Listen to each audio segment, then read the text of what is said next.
ఈ రోజుల్లో చాలా ముఖ్యమైన మాటలు ఇవి.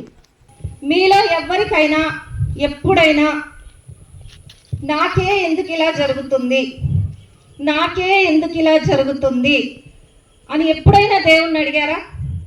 లేదా మీలో మీరు అనుకున్నారా?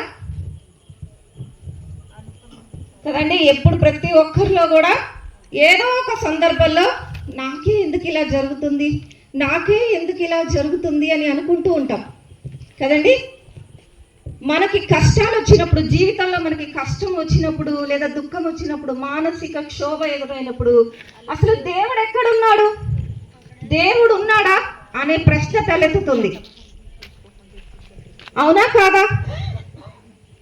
దేవుడు ఉన్నాడా, ఉంటే నాకెందుకు ఇలా జరుగుతుంది అని అనిపిస్తూ ఉంటుంది. దానికే డిప్రెషన్ అని పేరు. ఈ డిప్రెషన్ అనేది ఈ దినాల్లో బర్నింగ్ పాయింట్గా ఉంది. మనలో ప్రతి ఒక్కరము కూడా పైకి నవ్వుతూ బయటికి మంచిగా కనిపించినా కూడా గతంలో జరిగిన సంఘటనల తాలూకా భయోందనలు ఇవేగా. కానీ ఈరోజు డిప్రెషన్ అంటే కొత్త అర్థం చెప్తాను, జాగ్రత్తగా గ్రహించండి. నీ జీవితం అద్భుతంగా మారటానికి అది దేవుడిచ్చిన గొప్ప అవకాశం.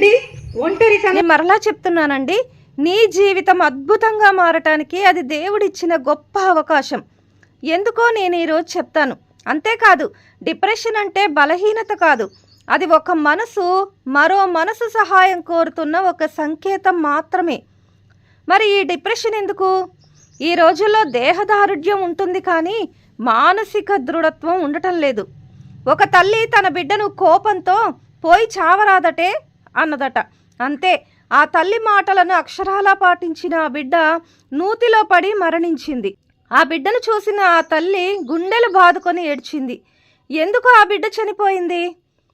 ఒక్క మాట అంటే తట్టుకునే శక్తి ఆ బిడ్డకు లేదు. మానసికంగా చాలా బలహీనం.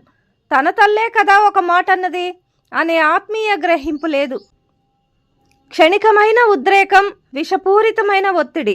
ఈ విషపూరితమైన ఒత్తిడే శారీరక మానసిక రుగ్మతలకు దారితీయవచ్చు.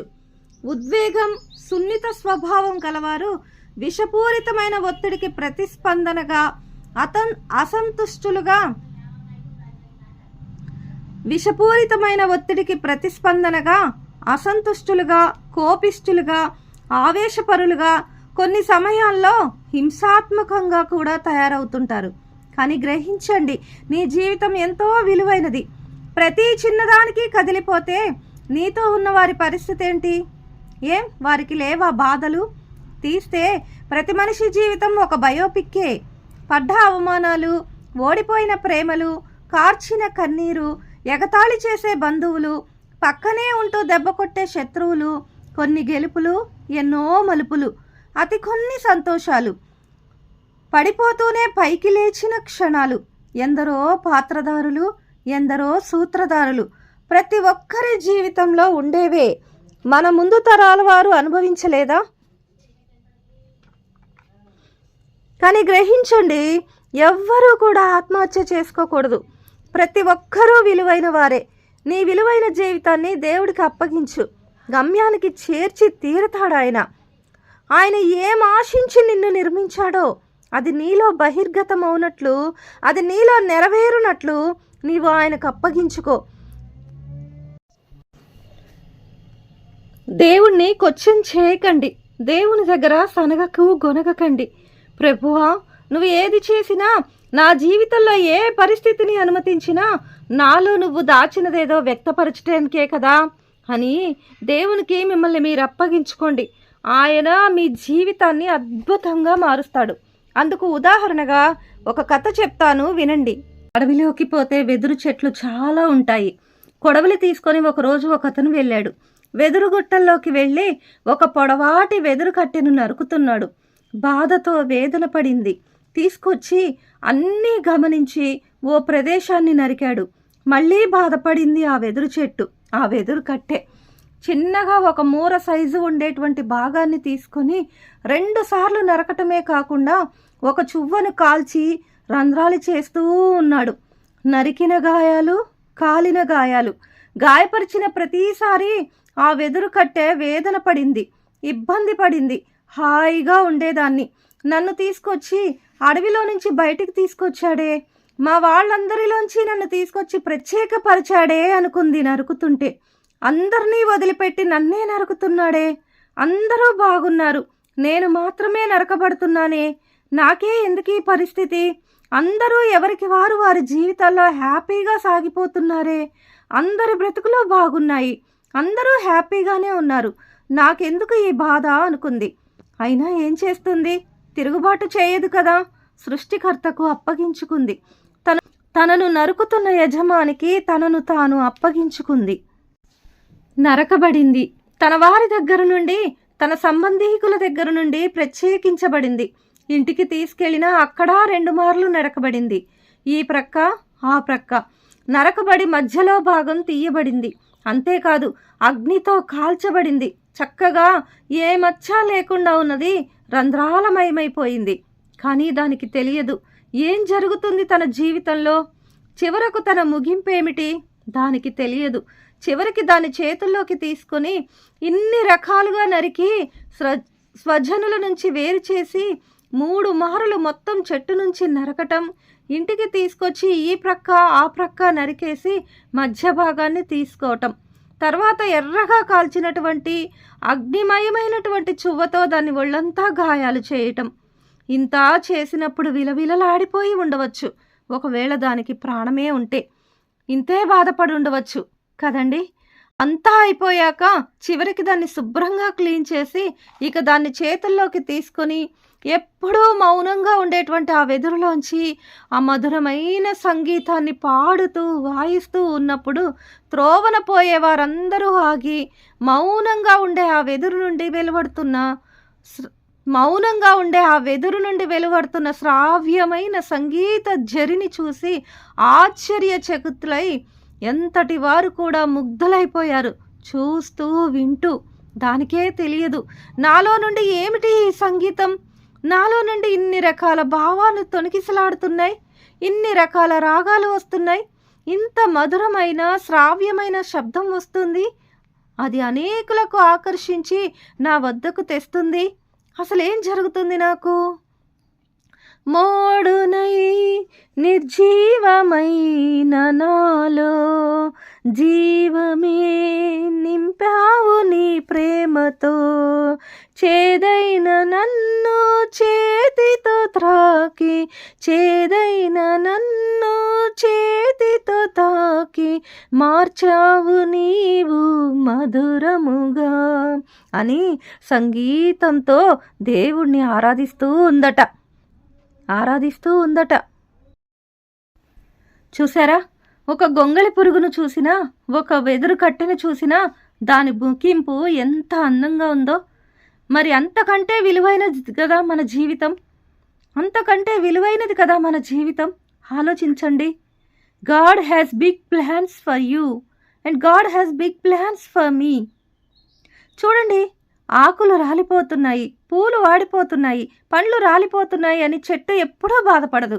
ఎందుకంటే వేళ్ళు బలంగా ఉన్నాయి కదా. మళ్ళీ చిగురించి పూసి కాస్తాను అనేటువంటి బలమైనటువంటి నమ్మకం దానిది. జీవితం కూడా అంతే. అన్నీ కోల్పోయినా మనపై మనకి నమ్మకం బలంగా ఉంటే జీవితాన్ని మళ్ళీ కొత్తగా మలుచుకోవచ్చు. అంతేకాని మన బాధకు వేరెవరో కారణమని భావించవద్దు. Don't mix bad words with your bad mood. You will have many opportunities to change a mood, but you will never get the opportunity to replace the words you spoke. కాలు జారితే వెనక్కి తీసుకోవచ్చు, కానీ నోరు జారితే వెనక్కి తీసుకోలేమండి. ఒక వ్యక్తట మరో వ్యక్తిని పిలిచి హౌ ఇస్ దిస్ వరల్డ్ అని అడిగాడట. ఏమడిగాడండి? హౌ ఇస్ దిస్ వరల్డ్ అని అడిగాడట. This world is too bad అన్నాడట. అయ్యో అదేంటి అని మరొక వ్యక్తిని పిలిచి హౌ ఇస్ దిస్ వరల్డ్ అని అతన్ని అడిగాడట. This world is so beautiful అని నవ్వుతూ అన్నాడట అతను. చూసారా?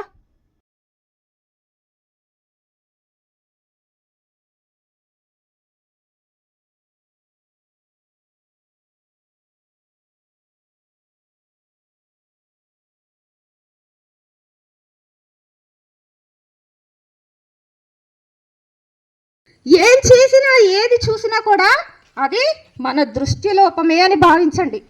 మిమ్మల్ని ఒత్తిడికి గురి చేసేటువంటి మనుషులకు దూరంగా ఉండండి. మార్పుని అంగీకరించండి. ఎదుటి వారిని నిందించటం మానేయండి. ఒక చిన్న విత్తనం మార్పును అంగీకరించి మహావృక్షంగా ఎదుగుతుందట. మహావృక్షంగా ఎదుగుతుంది. మరి మనం ఒక చిన్న సమస్య రాగానే భయపడిపోతున్నాం, కృంగిపోతున్నాం కదా. నిజమే, బ్రతకటం కష్టమైనప్పుడు మన లైఫ్ మనకి ఒక గొంగళి పురుగు లాగానే కనిపిస్తుంది. చనిపోవాలి అనిపిస్తుంది. కానీ కాస్త ఓపికతో సహనంతో ఉంటే మన జీవితం గొంగళి పురుగు నుండి అందమైన సీతాకోక చిలుకలాగా మారుతుంది. మనిషి మారటానికి మార్చటానికి ఏ దేవుడు రానవసరం లేదు. ఏమండి, మనిషి మారటానికి మార్చటానికి ఏ దేవుడు రానవసరం లేదు. కానీ ఒకటి మాత్రం నిజం, కాలం పరీక్షిస్తుంది. కాస్త ఓపిక పడితే ఆ కాలమే మనకి దారి చూపెడుతుంది. ప్రతి ఒక్క మాట కూడా విలువైనదే, మనల్ని గెలిచేలా చేస్తుంది. అది ఎప్పుడైతే ఆందోళన పడటం మానేసి మీ లక్ష్యాల కోసం శ్రమిస్తారో అప్పుడు మీరు సక్సెస్ సాధిస్తారు. ఏంటండి, ఎప్పుడైతే ఆందోళన పడటం మానేసి మీ లక్ష్యాల కోసం శ్రమిస్తారో అప్పుడే మీరు సక్సెస్ సాధిస్తారు.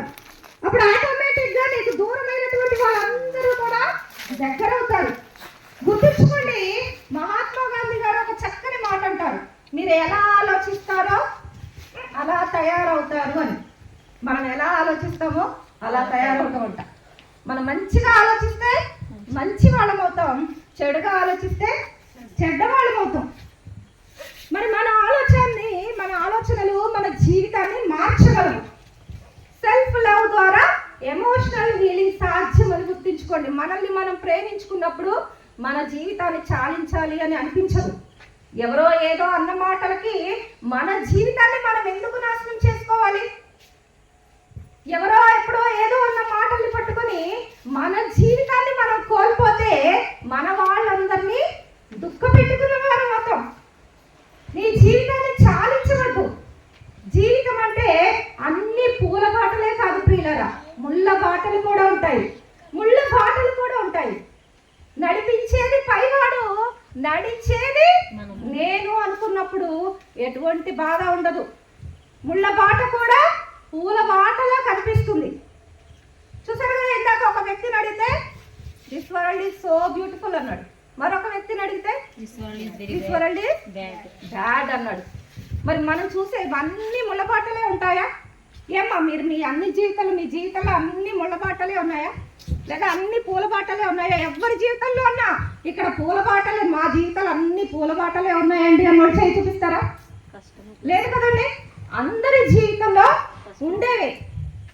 అప్పుడు మనం గులాబీ పొదలకు ముళ్ళున్నాయని చూసే కంటే ముళ్ళ పొదలకి గులాబీలు ఉన్నాయని చూస్తే ఎంత బాగుంటుంది. నా మాట మీకు అర్థమైనట్లేదు. గులాబీ పొదలకు ముళ్ళున్నాయని చూసే కంటే ముళ్ళ పొదలకే అందమైన గులాబీలు ఉన్నాయని చూస్తే మన జీవితం మరొక రకంగా కనిపిస్తుందండి. అప్పుడు ఎదుటి వారిలో నీకు మంచే కనపడుతుంది, ఈ ప్రపంచం అంతా కూడా నీకు అందంగా కనపడుతుంది. Forgiveness is a door in your heart that must be opened from the inside for happiness and peace of mind to enter అంటారు. అందుకే అంటే క్షమించటం ఎప్పుడైతే నేర్చుకుంటామో అప్పుడు నీకు మంచి ద్వారాలు తెరవబడతాయట.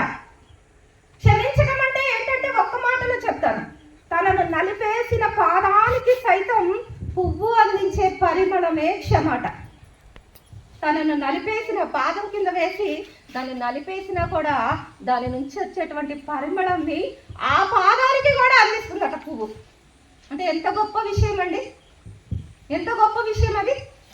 కానీ మనం ఒక్క మాట అంటే నా తల్లే కదా అన్నది అని ఆ బిడ్డ అనుకుని ఉంటే చనిపోయిండేదా? మనం అనుకుంటున్నామా, వాడిని ఎందుకు క్షమించాలి, వీడిని ఎందుకు క్షమించాలి, నన్ను అంత మాట అంటాడా అనేసి మనం రోషానికి పోతున్నాం. కానీ ఎప్పుడైతే క్షమించడం నేర్చుకుంటామో అప్పుడు మీ జీవితం మారిపోతుంది. Be patient, be strong, be different and be you. గుర్తుపెట్టుకోండి,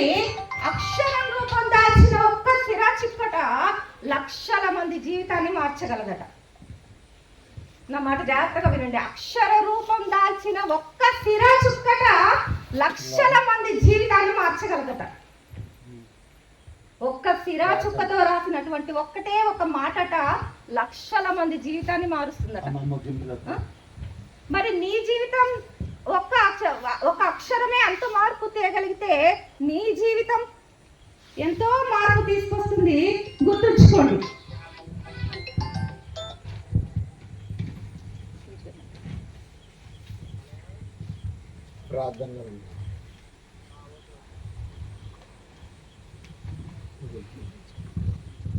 ఒక మంచి కథ చెప్పి ముగిస్తాను. ఒకనొక సమయమున ఒక మహర్షిట ఒక రాజును పరీక్షింపగోరి 3 బొమ్మలను తీసుకుని వచ్చి బహుకరించాడట. ఆ బొమ్మలలో ఏది శ్రేష్టమైనదో నిర్ణయించవలసిందిగా కోరాడట. ఒక మనిషి రూపం దాల్చినటువంటి ఒక 3 బొమ్మలు తీసుకొచ్చి ఆ 3 బొమ్మల్లో ఏది మంచిదో చూడమని చెప్పాడట. ఆ రోజు సభ అంతా కూడా నిండుగా ఉంది. ఎంతో మంది మంత్రులు పండితులు ఉన్నారు. ఆ సభలో ఎవరికి వారు ముందుకు వచ్చి ఆ బొమ్మలను పరిశీలించడానికి సందేహిస్తూ ఉన్నారట. అందులో ఏముంది అని భయపడ్డారు. ఇటు అటు త్రిప్పి కొంత పరిశీలించారు. ఒక మంత్రి వచ్చి ఆ బొమ్మను అటు ఇటు పరిశీలించి చూశాడట. ఒక ఇనుప కడ్డీని తెప్పించాడట. దానిని ఒక బొమ్మ చెవిలో దూర్చాడు. అది ఆ బొమ్మ రెండవ చెవిలో నుండి బయటకు వచ్చింది. దానిని ఒక పక్క పెట్టాడు. ఏం చేశాడంటే ఒక సువ తెచ్చి ఒక బొమ్మ చెవిలోంచి తీస్తే అది రెండవ చెవిలోంచి బయటకు వచ్చిందట. ఇంకొక బొమ్మను తీసుకొని మరలా ఇనుప కడ్డీని దాని చెవిలో దూర్చాడు. ఆ కడ్డీ ఆ బొమ్మ నోటి నుండి బయటకు వచ్చింది. దానిని ఒక ప్రక్క పెట్టాడు. రెండవ బొమ్మలోంచి ఏమైందండి? ఆ కడ్డీ బయటకు వచ్చింది. మూడవ బొమ్మ చెవిలో ఇనుప కడ్డీని దూర్చాడు. అది బయటికి ఎటువైపు నుంచి రాలేదు.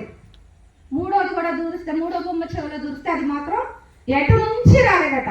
మంత్రి ధైర్యంగా ఈ 3వ బొమ్మ ఉత్తమమైన శ్రవణంకు ప్రతీక, రెండవ బొమ్మ మధ్యమ శ్రవణంకు ప్రతినిధి, ఇక మొదటి బొమ్మ అధమమైన శ్రవణంకు సూచిస్తుంది అని చెప్పాడట.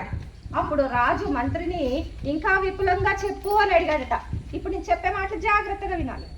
అప్పుడు మంత్రి, రాజా, మన మందిరము ప్రచార ప్రబోధనలు వింటూనే ఉంటాం. మందిరానికి వచ్చినటువంటి ప్రతి ఒక్కరు కూడా ప్రబోధనలు వింటూనే ఉంటాం. కానీ కొందరు ఈ చెవితో విని ఏం చేస్తారండి? ఈ చెవితో విని ఆ చెవితో వదిలేస్తూ ఉంటారు. వారి విని ప్రయోజనం లేదు. మరికొందరు శ్రద్ధగా విని కంఠస్థం చేసి ఇతరులకు చిలక పలుకుల వలె చెప్తారు. రెండవ బొమ్మలోంచి నోట్లోంచి వచ్చిందని వాళ్ళు ఏంటంటే వింటారు, విని ఇతరులకి చెప్తూ ఉంటారు.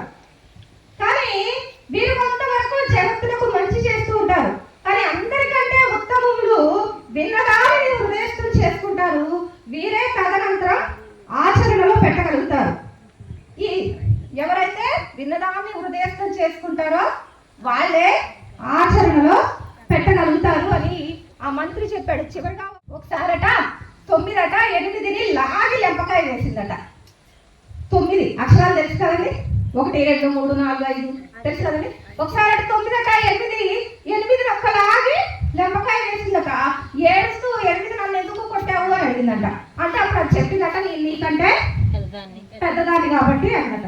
అప్పుడు 8 7 7 6 6 5 5 4 4 3 3 2 1 లెంపకాయలు వేసి 9 ఏ కారణం అయితే చెప్పిందో అదే కారణం చెప్తూ వచ్చిందట. కానీ 1 మాత్రం అలా చేయకుండా పక్కనే సున్నాని పక్కన తీసుకొచ్చి చేర్చుకుందట. ఏం చేసిందండి? సున్నాని తీసుకొచ్చి, సున్నాని కొట్టకుండా, 1 కంటే సున్నా చిన్నదా కాదా? చిన్నది. కానీ సున్నాని కొట్టకుండా అట పక్కన తీసుకొచ్చి చేర్చుకుందట. అప్పుడు ఎంత అయిందండి? దానికి 10 అయింది.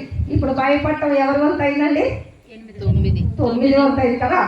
అప్పుడు 9 అమ్మో 10 నాకన్నా పెద్దది కాబట్టి నన్ను కొడుతుందేమో అని భయపడటం 9 వంత అయింది.